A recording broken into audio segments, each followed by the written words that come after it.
Hello students, बेटा आज है आपकी वर्कशीट नंबर 47। आज डेट है 21 अक्टूबर 2020। ठीक है, ये आपके मैथ्स के 10th क्लास की वर्कशीट है बेटा। आज जो टॉपिक है वो है आपका वृत्त की स्पर्श रेखाओं पर आधारित प्रश्न। जैसे कि हमने लास्ट क्लास में भी यही किया था कि उसी पर आधारित प्रश्न करे थे, तो और भी ज़्यादा, ठीक है ना, उतने तो प्रश्न करे ही थे, अब और भी ज़्यादा प्रश्न करेंगे, मतलब जारी किया गया है इसको, वर्कशीट को। अब देखिए हमें क्या करना है, याद करना है और बताना है जो जो चीज़ें हमने सीखी हैं। वृत्त पर स्थित किसी बिंदु से वृत्त पर स्पर्श रेखाओं की संख्या। ठीक है, तो आपका क्या है, ये कह रहे हैं वृत्त पर ही स्थित एक बिंदु है जिसे वृत्त पर एक स्पर्श रेखा बनाई गई है, तो उनकी संख्या बतानी है। तो जैसे कि आप फिगर में भी देख रहे हैं, तो ये कितना बन सकता है, एक। ठीक है, तो इसका आंसर क्या आ जाएगा, एक। दूसरा प्रश्न कहता है वृत्त की स्पर्श रेखा वृत्त को डैश बिंदु पर स्पर्श करती है। तो हम ये जानते हैं ये वाला बिंदु क्या कहलाता है, स्पर्श बिंदु कहलाता है। ठीक है, स्पर्श बिंदु। आप देखिए थर्ड पार्ट, वो कह रहे हैं वृत्त के बाहरी बिंदु से वृत्त पर बनी स्पर्श रेखाओं की लंबाई कैसी होती है। तो ये देख रही है आपको, ये आपको एक वृत्त दे रखा है, इसमें एक बाहरी बिंदु दे रखा है, ये जो होता है ये वाला पार्ट ये इसके बराबर होता है। तो बेटा इसका आंसर क्या आ जाएगा, बराबर। इसकी लंबाई कैसी होती है, बराबर होती है। अब देखिए, अब आता है बेटा उदाहरण नंबर 1। इसमें कह रहे हैं दिए गए चित्र में ट्रायंगल ए सी बी का परिमाप ज्ञात कीजिए। ए सी और ये बी, इस तरीके से। ठीक है, इसका परिमाप ज्ञात करना है। और वो ये कह रहा है जो पी सी है वो 28 सेंटीमीटर दे रखा है आपको। अब एक बात बताइए, ये अगर एक भारे बिंदु है और ये आपकी दो स्पर्श रेखाएं हैं, पी सी और P Q, Q C, P C और क्यू सी, सी क्यू, तो ये दोनों एक दूसरे के बराबर होंगी। इसका मतलब अगर पी सी मुझे 28 सेंटीमीटर दे रखा है तो बेटा क्यू सी भी आपका 28 सेंटीमीटर ही होगा। ये तो बात मुझे पता चल गई। अब देखिए इसी को अगर मैं थोड़ा सा बड़ा कर दूँ तो देखिए, ये देखिए अब क्या हो जाएगा बेटा, ये देखो, अगर ये आपका टोटल 28 सेंटीमीटर था, ठीक है, अगर सपोज करो जैसे हमने लास्ट वाली क्लास में करे थे, अगर मैंने इसे x माना तो ये 28 माइनस एक्स हो जाएगा। ठीक है, इसी तरीके से ये वाला x और ये आपका 28 माइनस एक्स। अब ये अगर x है तो ये वाला भी तो x होगा, क्योंकि ये भी स्पर्श रेखाएं हैं। इसका भारे बिंदु क्या है, b। इसका भारे बिंदु b है जिस पर क्यू बी और क्यू आर बी आर क्या है, स्पर्श रेखाएं हैं। तो आपका ये भी x हो जाएगा, इसी तरीके से ये वाला भी x आ जाएगा। तो आपको परिमाप किसका निकालना है, इस वाले ट्राइंगल का परिमाप निकालना है, इस वाले त्रिभुज का परिमाप निकालना है।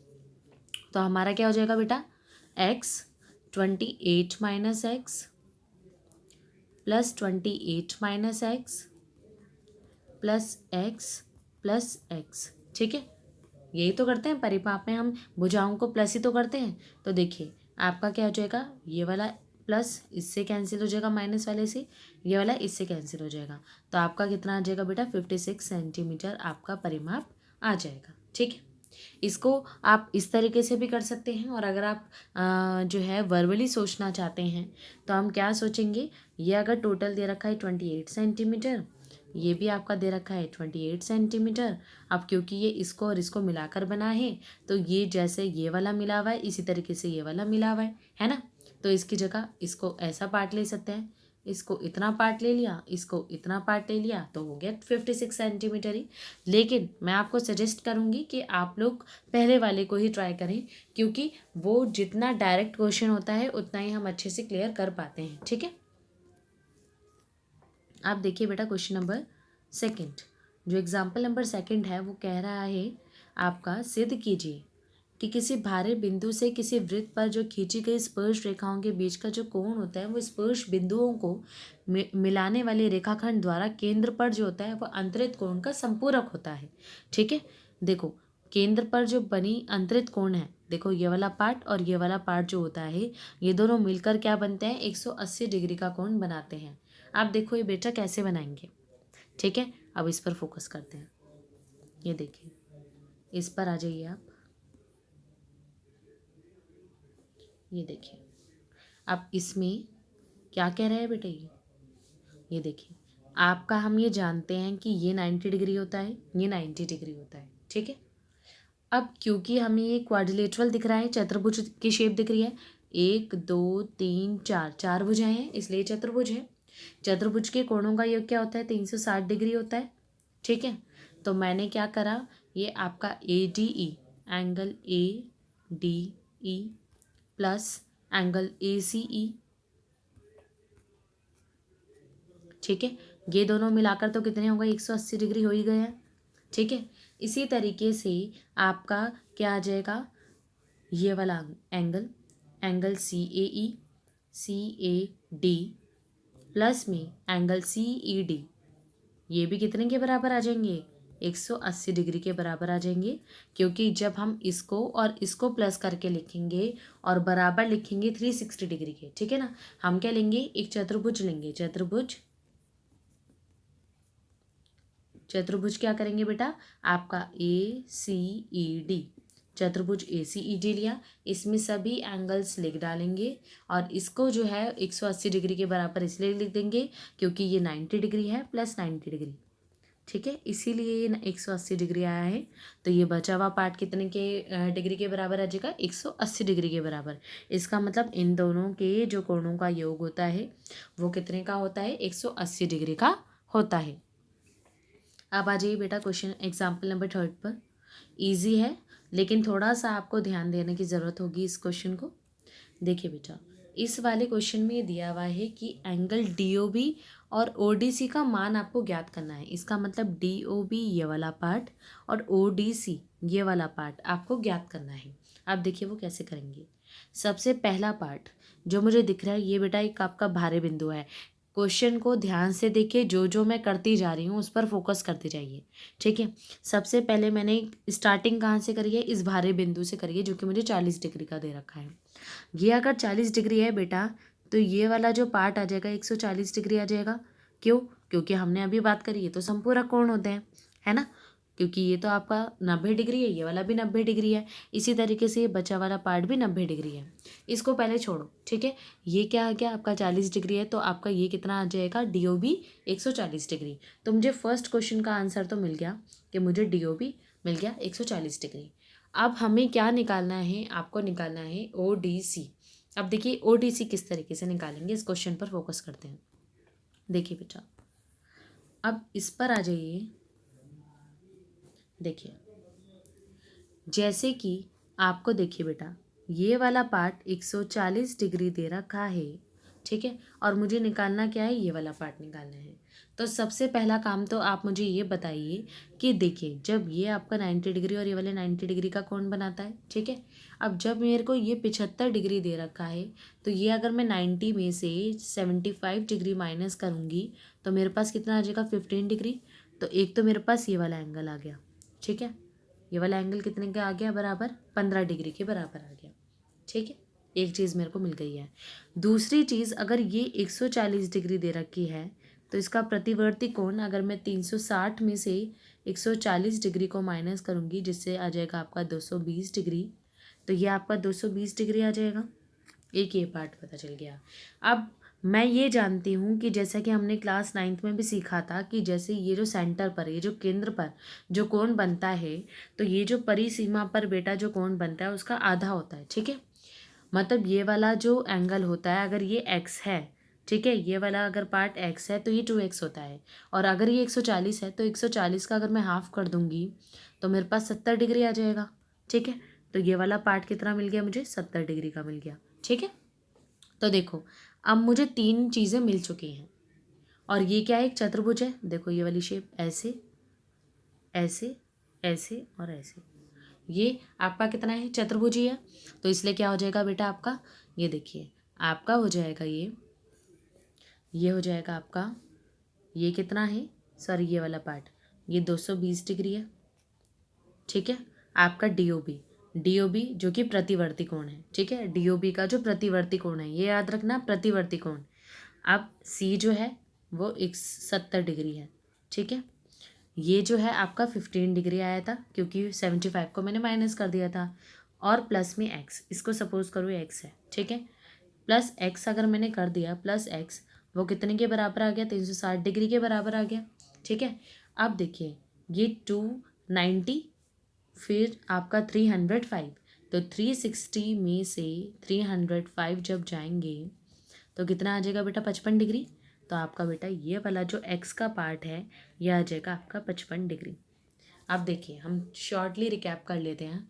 स्टार्टिंग में हमने क्या करा था, स्टार्टिंग करी थी इससे, ठीक है। अब हम आपका आंसर क्या आ गया, पहले तो इसे लिख लो। हमने जो आंसर है वो है बेटा इसका, हमने कहा कि DOB आया है 140 डिग्री और ODC कितना आया है 55 डिग्री आया है, ठीक है। ये वाला पार्ट तो मुझे पता चल गया। रिकैप हमें ये करना है कि ये जो एंगल्स हमने निकाले थे, स्टार्टिंग करी थी इससे, ठीक है, इस 40 डिग्री से करी थी जिससे कि इसका 140 निकाला था। फिर इसके 140 से 220 इसका प्रतिवर्ती कोण निकाला था। फिर इसी 140 का यूज़ करते हुए हमने इसे 70 डिग्री, क्योंकि इसका आधा हो जाता है, चाहे ये इधर होता चाहे ये इधर होता, ये भी क्या होता आपका 70 डिग्री ही होता, ठीक है। ये वाला निकाला। अब ये वाला 70, अब क्योंकि ये जो होता है बेटा, ये जो स्पर्श रेखाएं जारी होती हैं, स्पर्श रेखाओं पर क्या बनता है 90 डिग्री का कोण बनता है। अब जब ये वाला पार्ट आपको 75 दे रखा है तो टोटल आपका 90 डिग्री है, तो ये वाला पार्ट आपका 15 डिग्री आ गया, ठीक है। तो आपको ये तीनों ही एंगल्स मिल जाएंगे, तो आप फोर्थ एंगल जो है ईजिली जो है निकाल पाएंगे, ठीक है। क्वेश्चंस ईजी हैं, बस थोड़ा सा आपको ध्यान देने की ज़रूरत है। आप देखिए जो क्वेश्चन नंबर फर्स्ट है आपका एक्सरसाइज का, वो देखते हैं। इसमें लिखा है चित्र में सी वृत्त का केंद्र है, ठीक है। जैसे मोस्टली हमें क्वेश्चंस में क्या दिया होता है, ओ केंद्र है वृत्त का, लेकिन इसमें क्या है सी वृत्त का केंद्र है, ठीक है। अब ये देखिए ये तो केंद्र पर बना हुआ है, ये क्या कह रहा है, ये आपका बाहरी बिंदु है जिस पर ये एंगल M बना हुआ है, और ये क्या है 3M है, ठीक है। 3M डिग्री दे रखा है। अब वही कह रहा है कि आपको M का मान ज्ञात करना है। तो जैसे कि बेटा अभी ही हमने सीखा है, ये तो देखो मुझे जानती हूँ ये 90 डिग्री के कोण होते हैं, इसका मतलब ये क्या होते हैं, दोनों कुल मिलाकर कितने होते हैं 180 डिग्री का कोण बनाते हैं। क्यों बनाते हैं, क्योंकि ये संपूरक होते हैं, ठीक है। तो आपका M प्लस 3M कितने के बराबर आ जाएगा, 180 डिग्री के बराबर आ जाएगा। तो 4M कितने के बराबर हो जाएगा बेटा, 180 डिग्री के बराबर हो जाएगा, जिससे आपका M की वैल्यू क्या आ जाएगी 45 डिग्री आ जाएगी, ठीक है। तो आपकी M की वैल्यू क्या आ गई है 45। तो इसका क्वेश्चन नंबर फर्स्ट का आंसर जो आ गया है आपका, वो आ गया है 45 डिग्री। अब आ जाते हैं बेटा क्वेश्चन नंबर सेकंड पर। इसमें कह रहे दिए गए चित्र के लिए x का मान ज्ञात कीजिए जहाँ J वृत्त का केंद्र है, ठीक है। ये क्या है, वृत्त का केंद्र है। अब देखिए हमें कुछ भी नहीं करना है बेटा, ये आपको एक भारी बिंदु दे रखा है, ठीक है। भारी बिंदु के हम ये जानते हैं कि ये जो स्पर्श रेखाएं होती हैं बराबर होती हैं, तो सीधा हम क्या करेंगे, कुछ एक्स्ट्रा करने की ज़रूरत नहीं है। x + 10 को 2x - 1 के बराबर रख दीजिए। भाई ये वाला मान जो है इसके बराबर होता है, ठीक है। तो क्या होगा, जो x वाला पार्ट होगा वो इधर आ जाएगा, 10 + 1, भाई जब माइनस का इधर जाएगा तो प्लस हो जाएगा, तो इसलिए ये इधर हो जाएगा 2x - x, क्योंकि ये प्लस था इसलिए उधर जाके माइनस हो गया। तो ये 10 + में 1 क्या हो जाएगा 11 हो जाएगा, और 2x में से x जाएगा तो x बच जाएगा। तो बेटा आपका x का मान कितना आ जाएगा 11 आ जाएगा, ठीक है। आपका क्वेश्चन नंबर सेकंड भी हो गया। अब देखिए क्वेश्चन नंबर थर्ड, वो कह रहे 6 सेंटीमीटर त्रिज्या वाले वृत्त पर दो स्पर्श रेखाएं एक दूसरे के साथ 120 डिग्री का कोण बनाती हैं। आपको इस सिद्ध करना है कि जो स्पर्श रेखा की लंबाई होगी ना बेटा, वो 2√3 सेंटीमीटर होगी। तो देखिए किस तरीके से करेंगे क्वेश्चन को। देखिए क्या कह रहा है, 6 सेंटीमीटर त्रिज्या दे रखी है, ये आपको एक वृत्त दे रखा है बेटा, ठीक है। उसमें ये इस तरीके से स्पर्श रेखाएं जा रही हैं, ठीक है। ये स्पर्श रेखा है, टच कर रही है बस, ठीक है, स्पर्श रेखा जा रही है। अब वो ये कह रहा है, सपोज करो ये A है, ये B है और ये C है। अब वो ये कह रहा है ये तो आपका पार्ट 120 डिग्री का कोण बना रहा है, और ये देखो ये अगर हम देखेंगे ये O जो है ये कितना है आपका, ये आपका 6 सेंटीमीटर है, ये भी आपके 6 सेंटीमीटर है, ये जो त्रिज्याएं हैं, ठीक है। ये त्रिज्या तो मुझे मिल गई इतनी। अब ये मैं जानती हूँ 90 डिग्री का कोण बनाता है, और ये भी 90 डिग्री का कोण बनाता है ना, जानते हैं हम कि 90 डिग्री का कोण बनाते हैं। अब इसे हम क्या करेंगे बेटा, इस तरीके से लाइन खींच देंगे, ठीक है। केंद्र से जो है ये इस तरीके से बाहरी बिंदु तक हमने खींची थी। अब हम ये जानते हैं, हम लास्ट क्वेश्चंस में पढ़ चुके हैं, जो पहले भी क्लासेस लिए हैं, कि इसमें ये वाले जो है सर्वांगसम जब हो जाते हैं तो ये एंगल जो होता है इसके बराबर हो जाता है, ये वाला एंगल इसके बराबर हो जाता है, ठीक है। क्या हो जाता है बेटा, ये वाला एंगल इसके बराबर और आपका ये वाला एंगल जो होता है इसके बराबर हो जाता है। तो इससे क्या हो जाता है बेटा, जब आपके ये एंगल्स बराबर हो जाते हैं तो आपका जैसे ये टोटल 120 डिग्री दे रखा है, अगर ये टोटल 120 डिग्री दे रखा है तो ये वाला 60 डिग्री हो जाएगा और ये वाला भी 60 डिग्री हो जाएगा। ठीक है, अब एक तो हो गई ये चीज़, इसे थोड़ा सा क्लीन कर देते हैं, बहुत ज़्यादा बिगड़ सा गया है। अब देखिए इसके बाद वो क्या कह रहा है बेटा, ये देखिए आपका ये वाला पार्ट इस तरीके से था। ठीक है, अब ये क्या था, ये मैंने जो बांटा था ये केंद्र से ही, ये वाला पार्ट और ये वाला पार्ट। ठीक है, अब ये था ए बी और सी, ये ओ था। अब देखिए ये जब 90 डिग्री दे रखा है और ये आपका 60 डिग्री आ गया है और ये वैल्यू आपको दे रखी है 6 सेंटीमीटर। तो बेटा आप लोग अभी ही जो है इसी ही चैप्टर के पहले जो है हाइट एंड डिस्टेंस जो ऊंचाई और दूरी वाला था उस वाले में सीख कर आए हैं कि अगर आपको इस तरीके से एक एंगल दे रखा हो और आपको इस तरीके से आपका क्या दे रखा है, पी दे रखा है। ठीक है, तो आप बी इजीली निकाल सकते हैं, है ना। परपेंडिकुलर डिवाइडेड बाय बी होता है आधार और आपका ऊंचाई। ठीक है, तो ये क्या हो जाएगा बेटा आपका पी बाई बी, तो tan 60 degree is equal to में पी बाई बी। तो tan 60 की वैल्यू क्या होती है, √3 होती है और p की वैल्यू क्या होती है 6 सेंटीमीटर, ये दे रखी है। तो b की वैल्यू इजीली आपकी निकल जाएगी। कैसे, क्योंकि b जो होगा वो आपका क्या हो जाएगा, b इज इक्वल टू में 6 डिवाइडेड बाय √3।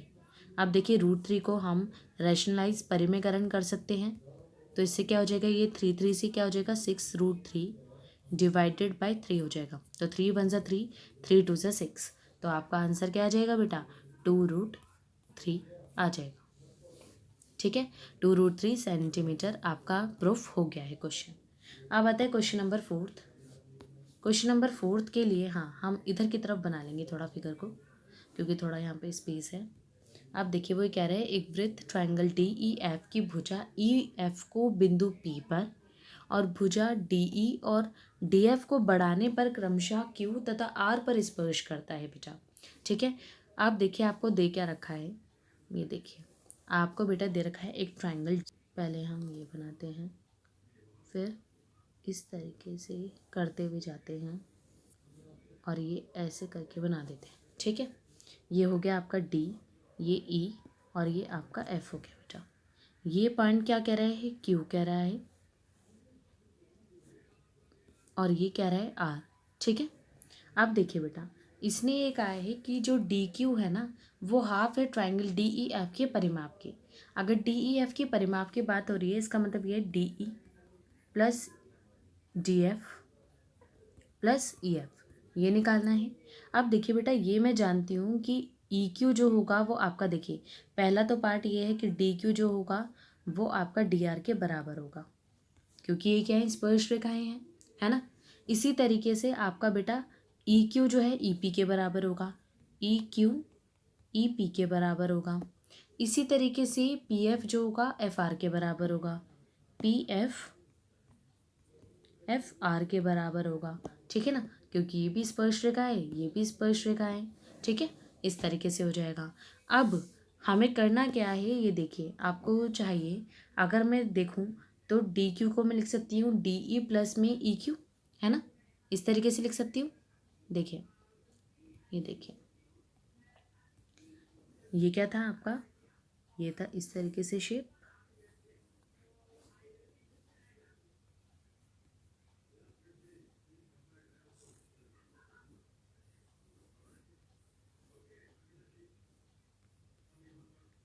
ई और एफ, ये पी, ये क्यू और ये आपका आर। ठीक है, अब इस वाले में क्या था बेटा, हम इसे लिख सकते हैं डी ई प्लस में ई क्यू। ठीक है, इज इक्वल टू में ये क्या हो जाएगा आपका, ये वाला तो पार्ट हो गया ये। इसी तरीके से हमने क्या करा, ये वाला डी एफ और एफ आर कर दिया, डी एफ और एफ आर, ये तो कर दिया एक तरफ प्लस। और ये जो डी क्यू, क्योंकि डी क्यू के तो बराबर D E plus E Q लिखा था, तो डी क्यू और ये क्या है आपका डी आर है, डी आर। ये कितने के बराबर रख दिए हैं एक दूसरे के। अब डी क्यू और डी आर तो एक दूसरे के बराबर हैं, तो इसलिए मैंने ट्वाइस ऑफ डी क्यू ले लिया। और जब हमने डी ई और ई क्यू है, अब डी ई और ई क्यू की जगह मैं लिख सकती हूँ बेटा आपका डी ई प्लस में आपका ई पी, ठीक है, डी ई प्लस में ई पी। इसी तरीके से मैं लिख सकती हूँ डी एफ प्लस में एफ पी, है ना, क्योंकि ये एक दूसरे के बराबर है। अब देखो डी ई और डी एफ तो मुझे चाहिए था, लेकिन ई पी और आपका एफ पी को प्लस करने पर मुझे क्या मिल रहा है, ई एफ मिल रहा है।